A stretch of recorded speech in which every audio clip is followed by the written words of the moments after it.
January 1944. A remote Pacific ridge lay swallowed in darkness, the jungle wet, still, and waiting. A lone U.S. sergeant knelt behind shattered coral rock, breathing slow, listening to Japanese Marines closing in from every direction. His rifle was empty. His grenades were gone. Yet retreat was impossible. For 18 relentless hours, he would hold this ground alone, forcing an entire enemy unit to believe they were outnumbered. Stay with this story, and subscribe for more real WWII history. The Pacific in early 1944 was a battlefield shaped by extremes, heat, terrain, endurance, and a level of close-quarters combat unmatched in any other theater of World War II. The United States was advancing steadily across island chains whose names few Americans had heard before the war: Bougainville, New Britain, the Solomons, the Gilberts. Each new island brought new lessons, but one truth stayed constant: American Marines relied heavily on the discipline and instincts of their non-commissioned officers. These NCOs were not just squad leaders, they were the backbone of the entire Pacific campaign. By this stage of the war, Japanese forces were fighting with increasing desperation but with no reduction in aggression. Japanese Marines, the Rikusentai, had built a fearsome reputation for their night assaults, infiltration tactics, and willingness to fight to the last man. On small jungle-covered ridges, they used every fold of ground to slip between American positions, especially after nightfall, where shadows and silence became weapons. Their doctrine emphasized sudden violence, surprise, and the psychological advantage of attacking defenders who could not see more than an arm's length ahead. American commanders understood this well. They trained their Marines to hold ground under conditions that would break less organized units. But they also knew the Pacific Islands were brutal equalizers. Communication lines were fragile. Terrain fractured units. Radios died from humidity. Patrols went missing in the fog of war. Even strong defensive perimeters could develop unforeseen vulnerabilities: a collapsed flank, an unmanned pocket, a blind gully. A single gap could become the entry point for an entire Japanese platoon. The ridge where the coming 18-hour stand took place was one such place, a patch of high ground thick with ferns, vines, and coral crags that jutted up like broken teeth. The soil was soft, the humidity oppressive. Daytime temperatures soared, while night brought sudden rains that turned the slopes slick and treacherous. American engineers barely had time to reinforce the positions before Japanese reconnaissance units began probing the perimeter. It was a pattern familiar across the Pacific. Americans seized ground, dug in quickly, and waited for the inevitable counterattack. The Japanese Marines, often outnumbered but determined to reverse any American foothold, used darkness to mask their movements. They crawled through ravines, slipped between trees, and crept to within yards of American foxholes without making a sound. Many Marines later recalled hearing whispers, footsteps, or the quiet metallic click of a Japanese bolt-action rifle being prepared just seconds before an attack. Within this environment, small unit leadership mattered more than anywhere else. American sergeants and corporals were expected to make decisions independently when communications failed or when the battlefield became too fragmented for officers to control. A sergeant in the Pacific wasn't just leading fire teams, he was maintaining the cohesion of the entire defense, sometimes alone. The U.S. sergeant in this story belonged to one of the frontline companies holding that ridge. He was experienced, calm, and methodical, the kind of Marine who understood every contour of the terrain and could identify danger by sound rather than sight. Days before the stand, he noted increased Japanese reconnaissance activity. Patrols had reported scattered contacts, footprints near abandoned foxholes, and small groups of enemy scouts slipping dangerously close to the American lines. All signs pointed to a coming assault. American intelligence estimated that a reinforced Japanese Marine unit was preparing to retake the ridge. Their commanders, unwilling to yield any ground, believed the Americans were stretched thin. They were not wrong. The American battalion had taken casualties during the advance and was holding a wider sector than it normally would have. The sergeant's squad, positioned near a shallow gully on the right flank, was covering an area normally held by twice its number. This imbalance set the stage for the coming isolation. As dusk fell on the eve of the 18-hour ordeal, supply lines struggled through the mud. Ammunition arrived late. Some crates never reached the front at all. The sergeant distributed what little he had, knowing the Japanese pattern: probe at dusk, attack at night, overwhelm by morning. He checked the positions, spoke with nearby squads, and coordinated fields of fire, all standard Marine procedure. But the terrain was working against them. Vines draped across firing lanes. Rain softened foxhole walls. And the ridge's right flank, where he was positioned, dipped into a narrow funnel of jungle that acted as a natural corridor for infiltrators. By nightfall, the Japanese Marines had already begun to exploit that funnel. Small groups slipped into the undergrowth, studying weaknesses, counting rifles, assessing distances. Their commanders understood that cutting through the right flank would collapse the entire American line.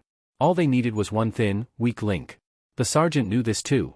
It was why he remained forward, scanning the darkness as the jungle wind died and the island grew unnaturally quiet. It was the kind of silence that always came before a strike, and it was the world that shaped everything that would follow. The events of the next hours would begin with that silence. The hours before the attack unfolded in a slow, tightening spiral, the kind of creeping tension Pacific Marines learned to recognize long before any enemy revealed himself. The ridge was quiet, but not peacefully so. It carried the strained silence of an island preparing to erupt. By late afternoon, the clouds over the canopy thickened, dimming the light earlier than usual.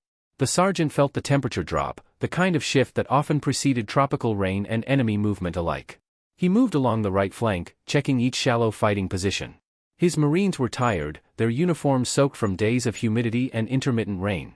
They had taken the ridge only recently, and the ground beneath them was barely reinforced.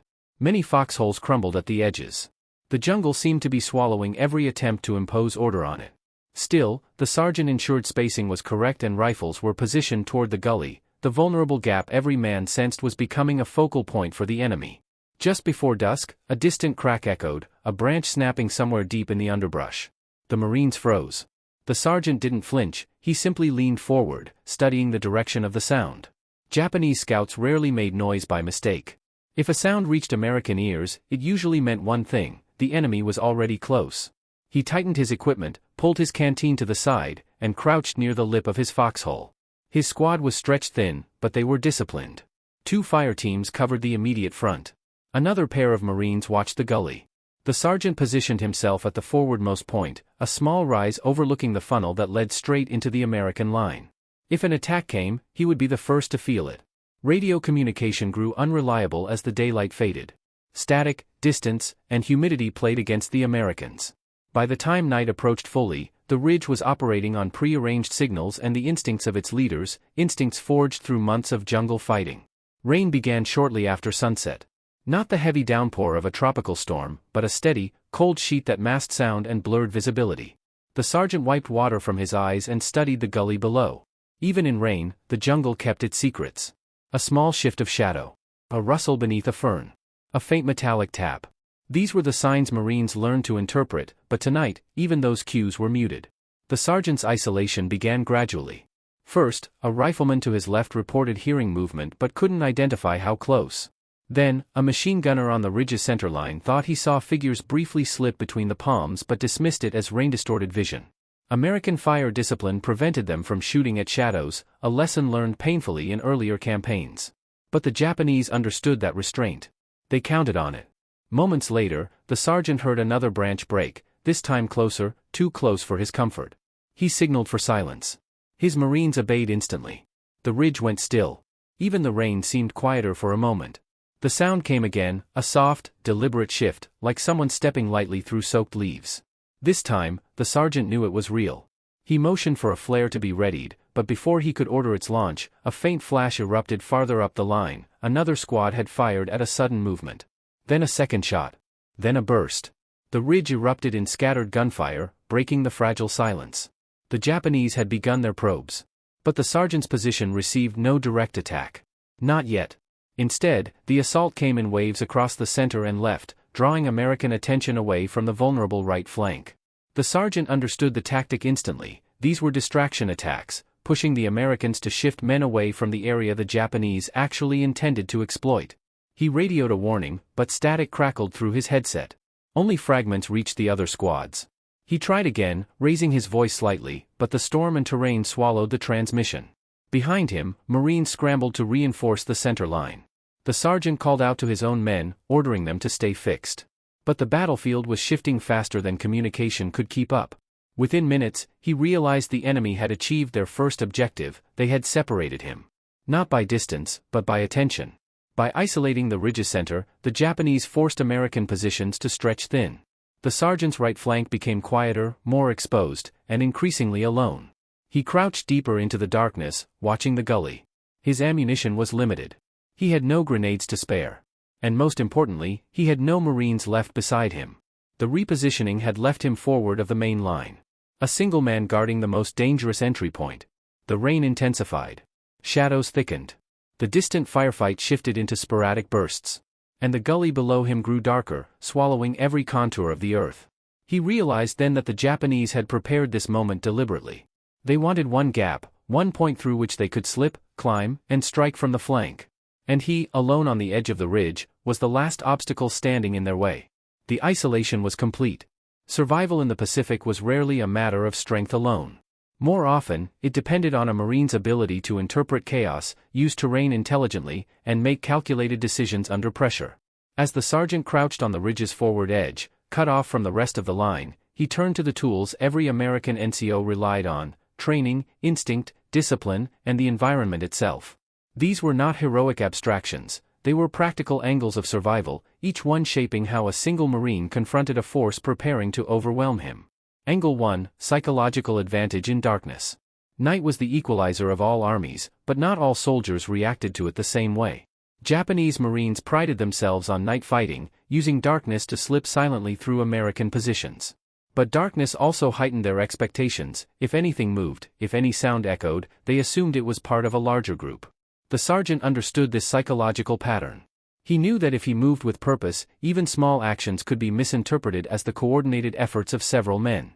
A snapped twig, a shifting silhouette, or a brief repositioning could imply a team rather than a lone defender. He used that advantage, adjusting his posture and pace deliberately. When he changed position, he made sure his movement carried weight, rustling leaves to create the illusion of multiple Marines. To an enemy expecting resistance in depth, the smallest cues suggested numbers.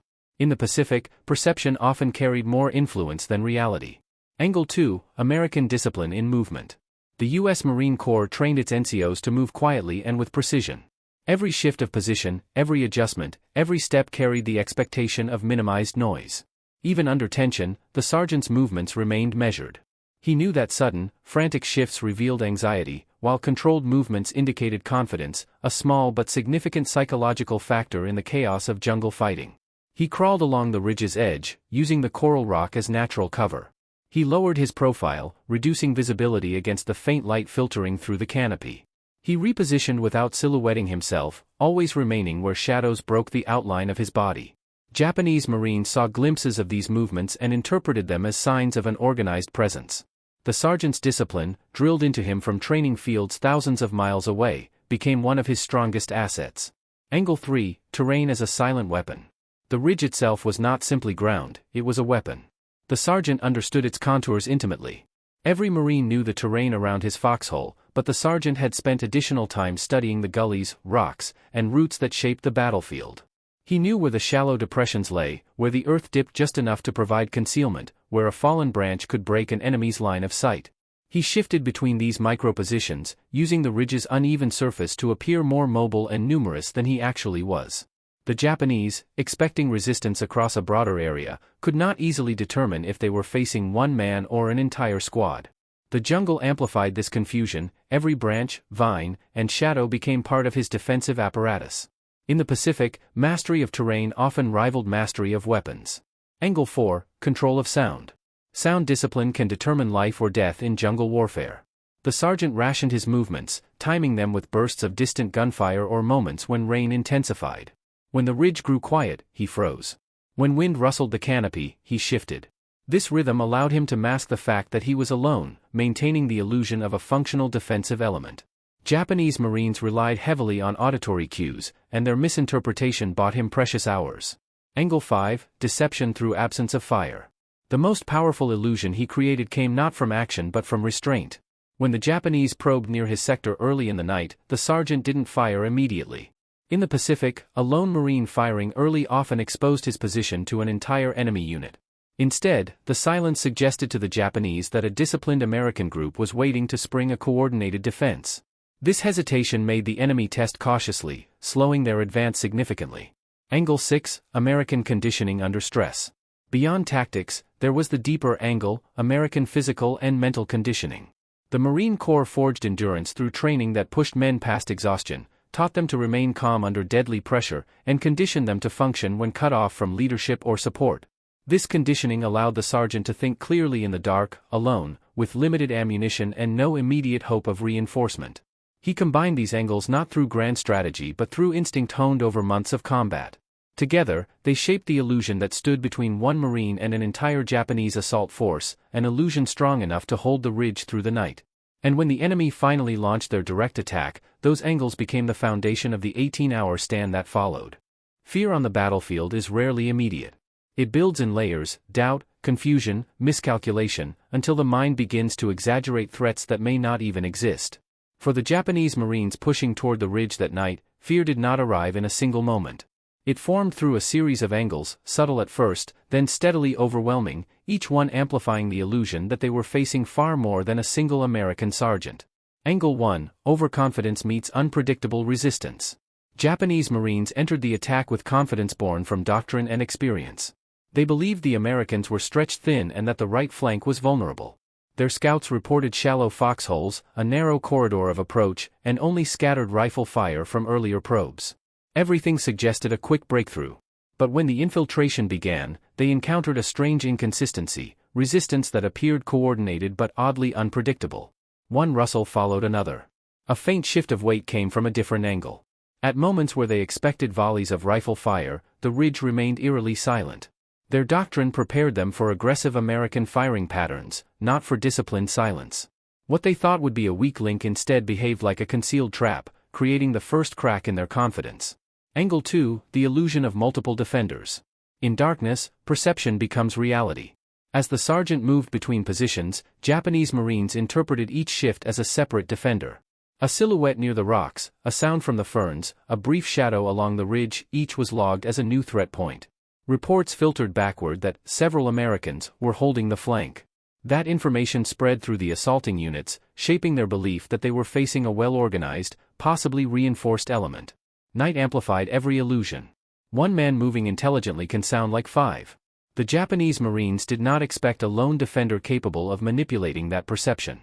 Their assumptions grew into hesitation, and hesitation became fear. Angle 3: Terrain that turned against them. The gully, once seen as their avenue of attack, became a channel of uncertainty. Vegetation concealed every motion, and the ridge loomed above them like a black wall. Each step into the funnel narrowed their movement, lining them up in a predictable path while offering the sergeant high ground and concealed vantage points. They could not see him, but he could track their silhouettes whenever lightning flickered or rain parted trees momentarily. The terrain made them believe they were advancing into a coordinated defense, not a single Marine shifting silently in the dark. Angle 4: Breakdown of Japanese night fighting doctrine. Japanese Marines were trained aggressively for night attacks. Their doctrine relied on speed, surprise, and the ability to overrun positions before defenders could react. But their doctrine assumed defenders who were stationary, who fired early, or who panicked under pressure. The sergeant did none of these. He moved, he withheld fire, he changed positions, and he refused to give the clear cues that Japanese night doctrine depended on. The more he deviated from expected American behavior, the more their training faltered. Japanese night fighters were exceptionally brave, but even the bravest soldiers struggle when their expectations collapse. By midnight, their doctrine, once a weapon, had become a liability. They did not know how many Americans they were facing, nor where they were. Every shadow became a potential rifleman. Every pause felt like preparation for an ambush. Angle 5: The silence that felt like a trap. Silence is rarely empty in war, it is often the loudest warning. For the Japanese, the sergeant's prolonged silence began to feel unnatural. When they advanced, they expected resistance. When they probed, they expected gunfire. Instead, silence stretched on, punctuated only by rain. Silence in the jungle meant discipline. Discipline meant preparation. Preparation meant danger. Their officers pushed them forward, believing they were close to breakthrough, but the men on the front sensed something else, the kind of quiet that precedes disaster. Step by step, they advanced deeper into that quiet, increasingly unsure of what waited ahead. Angle 6: The unseen threat becomes a psychological force. By the early morning hours, fear transformed into something larger, belief in an unseen force. Japanese Marines began reporting movement from multiple directions, voices they imagined hearing, and the sense that the Americans were repositioning for a counterattack. None of it was true. But fear rarely requires truth, only pressure, exhaustion, and uncertainty. The sergeant's controlled movement, manipulation of terrain, and refusal to reveal his exact location merged into one overwhelming psychological pressure. To the Japanese Marines, he was no longer a single man. He became an entire defensive element, invisible, mobile, disciplined, and impossibly persistent. That was the moment their fear peaked. And it was this fear that set the stage for the coming confrontation, the 18-hour fight where the illusion he created would become their breaking point. The night had already stretched into a long, unbroken tension when the first true assault finally came. It began without warning, no shouted commands, no burst of rifle fire, only the sudden, coordinated movement of Japanese Marines slipping through the gully in numbers far greater than any earlier probe. The sergeant sensed the shift instantly. There was a weight to the air, a density to the silence that precedes a committed attack. He pressed himself lower to the ground, his heartbeat steady, his mind clear. He had no ammunition left. The few magazines he carried had been spent holding the line during earlier engagements. He checked the empty pouches anyway, out of habit more than hope. The rifle in his hands had become a tool of deception, not firepower. But he was not helpless. Marines in the Pacific had learned to fight with more than the weapons issued to them. They fought with terrain, with timing, with patience, and with presence, all of which he still had. Below him, shapes moved through the darkness. The ridge's funnel had become crowded with Japanese Marines advancing in staggered lines, rifles ready, steps calculated. They expected resistance. They expected bursts of American fire. Instead, the ridge remained silent and motionless. It confused them again, creating a brief hesitation that the sergeant used to reposition behind a coral outcrop. He moved with the same deliberate discipline that had carried him through the night, timing his shifts with thunder in the distance or gusts of wind through the canopy. The Japanese pushed upward, scanning the ridge with sharp, searching eyes. Their officers signaled hand gestures, directing men to fan out. The sergeant watched from his new vantage point, counting silhouettes, mapping their approach vector. This was no scattered probe, this was a coordinated assault meant to punch through the right flank and collapse the American perimeter. He waited for them to climb higher. The key to fighting without ammunition was simple: delay, disorient, and mislead the enemy long enough to avoid detection. If they believed they were under observation by multiple Marines, they would advance cautiously. Caution meant time, and time meant survival. As the first Japanese Marine reached the midpoint of the slope, the sergeant shifted again, scraping the sole of his boot lightly against coral rock. The sharp sound echoed down the ridge. The Japanese halted instantly. Rifles raised. Eyes scanned the shadows. To them, the sound came from a concealed position just above their current angle. They crouched and scanned, expecting movement. The sergeant remained frozen. Even his breathing slowed, barely perceptible. Rain trickled down his helmet and onto the rock. He waited until the Japanese tightened their formation, then shifted again, this time farther down the ridge, dragging a small branch behind him. It snapped softly, mimicking the cautious movement of a Marine shifting between foxholes. A whisper rippled through the enemy ranks. Reports passed backward. The illusion was working, again. Momentum slowed. Minutes crawled by. The Japanese divided into two groups, one pushing upward toward the ridge's peak, the other shifting left, attempting to flank the supposed American position. This division played directly into the sergeant's advantage. He knew the ridge's paths intimately. He crawled toward a narrow depression between two roots, disappearing into the earth's contour. Here, shadows pooled, collecting like ink. The Japanese Marines advancing on his previous position saw nothing but darkness. The hours continued in a cycle of pressure and deception. Every time the Japanese advanced, the sergeant shifted, not chaotically, but with purpose, always choosing ground that maximized concealment. When they grew too close, he scraped the rock again or snapped a small twig. When they paused, he moved silently, letting the jungle mask his steps. The enemy became trapped in a pattern of reacting to signals that were deliberately controlled. At times, they believed they were being flanked. At others, they thought they were walking into a prepared ambush. The tension built with every meter they advanced. By dawn, humidity clung heavily to the air. Mist curled around the ridge, giving the jungle an otherworldly stillness. The Japanese had pushed farther than they ever had, believing they were close to breakthrough. A group of them crept along the ridge's edge, staying low, scanning ahead. The sergeant remained motionless behind a fallen tree, his empty rifle resting across his forearm. He waited for them to pass.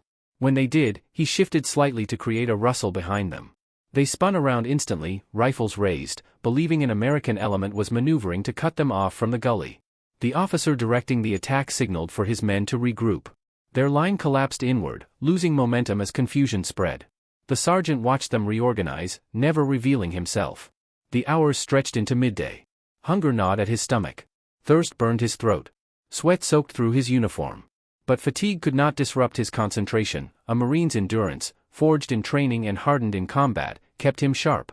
He tracked every sound, every shift, every Japanese movement. They were close enough at times that he could hear their breathing, close enough that he could see the slight tremble in their hands as uncertainty grew. The ridge was no longer a battlefield, it had become a psychological maze, and the sergeant guided the enemy through it using only silence, movement, and instinct. At one point, a Japanese Marine approached so closely that the sergeant could see the outline of his bayonet glinting in the dim light. The Marine paused, sensing something, but unable to identify a target. The sergeant did not move. Not even an inch. The Japanese Marine exhaled, took another step, then retreated to rejoin his squad, shaken by a threat he could not locate. Hour by hour, the Japanese belief in a strong American presence solidified. Their caution doubled. Their movements grew slower. Their officers' signals became more urgent. Fear had reshaped their assault into hesitation. By late afternoon, after nearly 18 hours of pressure, the sergeant had done the impossible. He had held a critical flank alone, without firing a single shot, and convinced an entire Japanese assault group that they were facing multiple defenders. And as the enemy gathered for what appeared to be their final push, the distant thud of American footsteps and muffled voices approached through the jungle, the unmistakable sign of reinforcements moving into position. The moment that followed would determine everything. Reinforcements moved along the ridge with the practiced precision of Marines who understood the stakes of every footstep.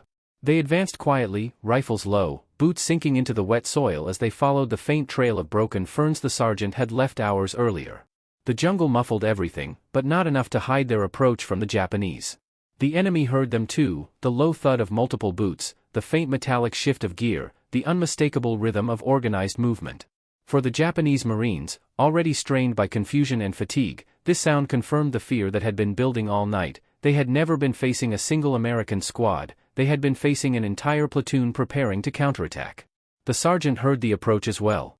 Relief was a distant luxury, his focus remained fixed on the enemy only meters from him. His isolation had lasted nearly 18 hours. His uniform clung to him, soaked with rain and sweat. His hands were numb from gripping an empty rifle he'd wielded only for deception. But he knew the moment reinforcements arrived, everything would shift. And it did. The first American Marines emerged from the fog like silhouettes rising through a pale curtain. Their disciplined movement contrasted sharply with the disoriented Japanese forces scattered across the ridge. The Japanese officer in command saw the shapes materializing through the mist and realized too late that his unit was no longer on the verge of breakthrough. It was exposed, fragmented, and dangerously out of position. American Marines opened fire with controlled bursts. Their rifles cracked through the jungle, echoing across the ridge with a decisiveness that shattered the shaky confidence of the Japanese assault group. The sergeant, still hidden, watched as the enemy flinched at the sudden eruption of gunfire. Japanese Marines dove behind rocks, trees, and shallow depressions, but their formation had been stretched thin over too wide an area. Deception had pushed them into a fragmented posture, and now American force multiplied the consequences. Marines poured onto the ridge with purposeful aggression. Their advance was measured but relentless, a textbook example of how American units seized initiative in jungle combat. Each fire team leapfrogged forward, covering one another, closing the gaps the Japanese had used hours earlier. Grenades thudded into pockets of resistance. Rifle fire drove the enemy back down the slope. Through all of this, the sergeant remained low, conserving energy until a familiar voice called out through the gunfire, the voice of his platoon leader. He raised a hand slightly, revealing his position. When two Marines spotted him, they froze in astonishment. He looked as though he'd crawled through the entire island, mud covering his uniform, helmet caked with dirt, face streaked with sweat and rain. But he was alive. Unbroken. Focused. The two Marines moved to him, checking him quickly. They expected wounds, exhaustion, or shock. Instead, they found a man still in the posture of a defender, eyes steady, rooted in discipline. They handed him a full magazine. He clicked it into place with a calmness that spoke volumes about his endurance. And now, for the first time in nearly a full day, he had ammunition again. Gunfire intensified as the Japanese attempted a final organized withdrawal. Their retreat reflected the psychological toll of the night, movement marked by urgency rather than strategy. They pushed back through the gully in scattered groups, leaving equipment behind, abandoning positions they had fought hours to reach. Some attempted to rally near a fallen tree deeper in the jungle, but American pressure crushed these efforts swiftly. When the fighting eased, the ridge fell into a heavy, exhausted stillness. American Marines secured the perimeter, checking bodies, clearing the gully, and re-establishing the defensive line. The scope of what had happened became clear only then. They counted more than 24 Japanese Marines in positions immediately surrounding the area where the sergeant had been isolated. The enemy had been convinced they were facing a platoon-sized force. Empty foxholes and scattered impressions in the mud told the story. They had advanced carefully, hesitated repeatedly, and misjudged the threat at every turn. American officers traced footprints and overturned foliage to reconstruct the sergeant's movements. What they saw astonished them, a pattern of deliberate relocation, a defensive dance across the ridge's contours. One Marine had manipulated an entire enemy unit using nothing but silence, instincts, and the rhythm of the jungle. The Japanese withdrawal from the ridge marked more than just a tactical failure. It seeded doubt in their ranks. Reports filtered through their battalion, describing an American defensive element that seemed omnipresent, always one step ahead, always shifting. They never learned that the presence haunting them through the night had been a single Marine. And for the Americans, the ridge became something else entirely, a story whispered along the line, a testament to what one sergeant's discipline and endurance could achieve under impossible conditions. The ridge fell quiet after the fighting, but the weight of what had happened lingered long after the last shot faded into the jungle. For the Marines who secured the line, the scene etched itself into memory, a single sergeant emerging from the shadows where an entire Japanese force had been held at bay. He did not stand like a hero in a painting, he stood like a Marine shaped by discipline, endurance, and the unspoken expectations of leadership in the Pacific. American warfighting doctrine often emphasized firepower, mobility, and logistics, but the foundation of every successful operation lay deeper, in the reliability of its non-commissioned officers. This night proved what commanders had long understood: American NCOs were not made exceptional by rank or title, but by instinct, initiative, and the ability to act independently when conditions collapsed around them. The sergeant's stand demonstrated a truth woven through the Marine Corps, that a single leader with clarity of purpose could hold a critical point when everything else seemed to be slipping away. He had no ammunition, no support, and no certainty of rescue. Yet he used the tools that could never run out: patience, timing, movement, and presence.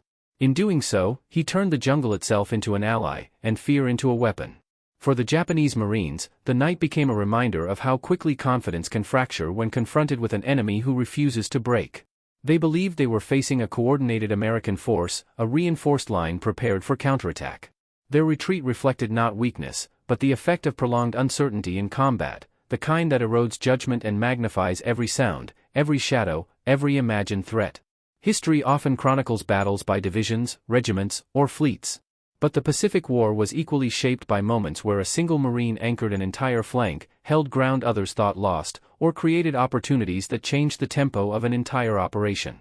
This ridge became one of those moments, quiet, unglamorous, but profound in its impact. When American commanders assessed the situation afterward, they found no grand tactical maneuver to credit, no sweeping artillery strike to highlight. Instead, they found a line held together by a Marine who refused to give the enemy space, time, or clarity, a Marine who understood that sometimes victory is measured not in rounds fired, but in hours endured. The ridge remained in American hands. The battalion advanced days later. The campaign moved forward. But the story of one sergeant, alone in the dark with an empty rifle and unbroken resolve, stayed with the men who witnessed it, a reminder that American dominance in the Pacific was built not only on strategy, but on the quiet strength of individuals who held their ground when everything depended on them.